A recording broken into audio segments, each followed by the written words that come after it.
आज Doubtnut app download करें।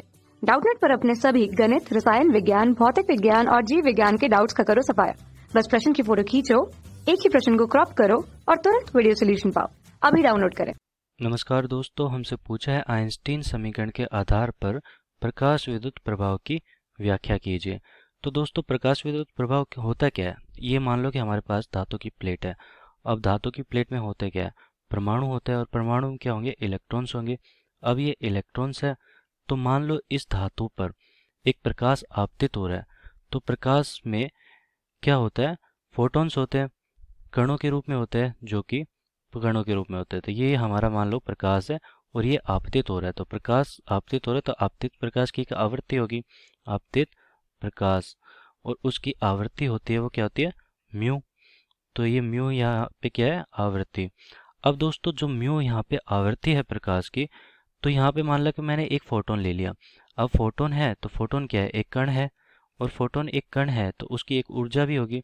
ऊर्जा है तो ऊर्जा कितनी होगी? एच और म्यू। यहाँ पे एच क्या है? प्लांक नियतांक, प्लांक नियतांक, जिसका मान कितना होता है? प्लांक नियतांक का मान 6.62 गुना 10⁻⁻34, और इसका जूल सेकंड में इसका मात्रक होता है। तो दोस्तों, ये तो हमारे पास सारी चीज़ें आ चुकी है कि ऊर्जा कितनी होती है फोटोन की।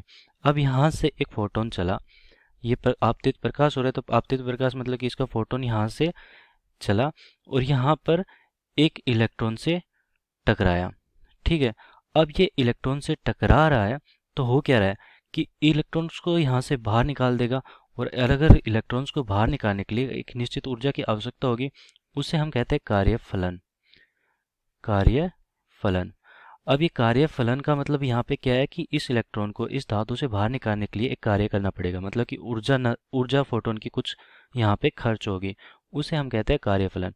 फिर उसके बाद कुछ ऊर्जा बचती है इस इलेक्ट्रॉन की, वो किस में चली जाती है? वो उसकी होती है गतिज ऊर्जा। बाकी की जो ऊर्जा बचती है वो होती है गतिज ऊर्जा, और उसको कहते हैं हम क्या? के। अब यहाँ पर गतिज ऊर्जा के, और ये जो इलेक्ट्रॉन निकला हमारा यहाँ से, ये इलेक्ट्रॉन क्या होगा? Photo electron. Photo electron. अब ये फोटो इलेक्ट्रॉन है हमारे पास, और ये इलेक्ट्रॉन यहाँ से निकला, ये गतिज ऊर्जा है, और ये कार्यफलन मतलब कि यहाँ से ऊर्जा किस किस में खर्च हुई। तो आइंस्टाइन का समीकरण आइंस्टाइन का प्रकाश विद्युत प्रभाव का समीकरण क्या होगा? आइंस्टाइन का प्रकाश विद्युत प्रभाव का समीकरण, कि जो फोटोन की ऊर्जा थी एच म्यू, ऊर्जा संरक्षण के नियम के अनुसार वो खर्च कहाँ पे हुई?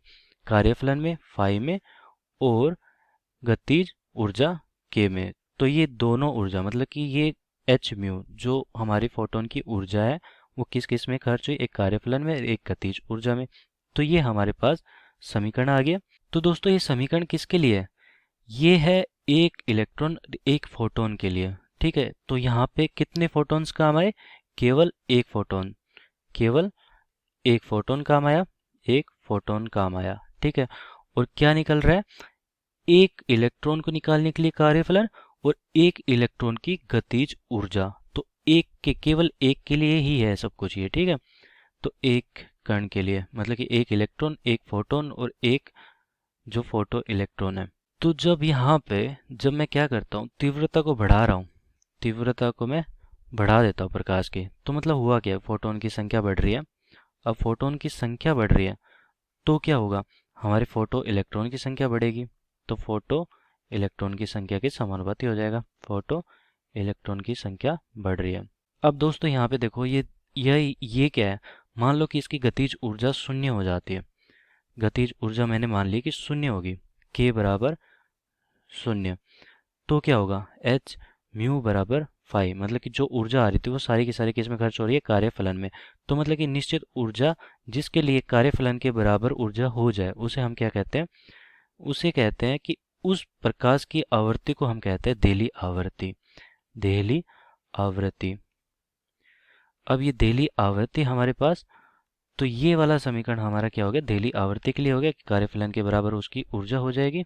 अब दोस्तों, जैसे जैसे मैं तीव्रता तो बढ़ाता हूँ तो फोटो इलेक्ट्रॉन्स की संख्या बढ़ती है, और क्या होगा कि अगर मैं आवृत्ति को बढ़ा रहा हूँ, तो आवृत्ति को बढ़ाने पर होगा क्या कि आवृत्ति जैसे जैसे बढ़ाता हूँ मतलब कि प्रकाश की ऊर्जा बढ़ रही है, और जैसे जैसे प्रकाश की ऊर्जा बढ़ रही है वैसे वैसे फोटोन की ऊर्जा बढ़ रही है, और जैसे जैसे फोटोन की ऊर्जा बढ़ रही है वैसे वैसे क्या हो रहा है, वैसे वैसे कार्यफलन तो यहाँ पे नियत रहता है, तो वैसे वैसे यहाँ पे गतिज ऊर्जा भी बढ़ रही है, गतिज ऊर्जा बढ़ रही है, गतिज ऊर्जा, क्योंकि यहाँ पे जो ऊर्जा थी, कार्यफलन तो निश्चित होता है एक धातु के लिए, तो यहाँ पर कौन सी गतिज ऊर्जा बढ़ेगी, मतलब कि जो फोटो इलेक्ट्रॉन्स निकलेंगे उसकी गतिज ऊर्जा बढ़ती चली जाएगी।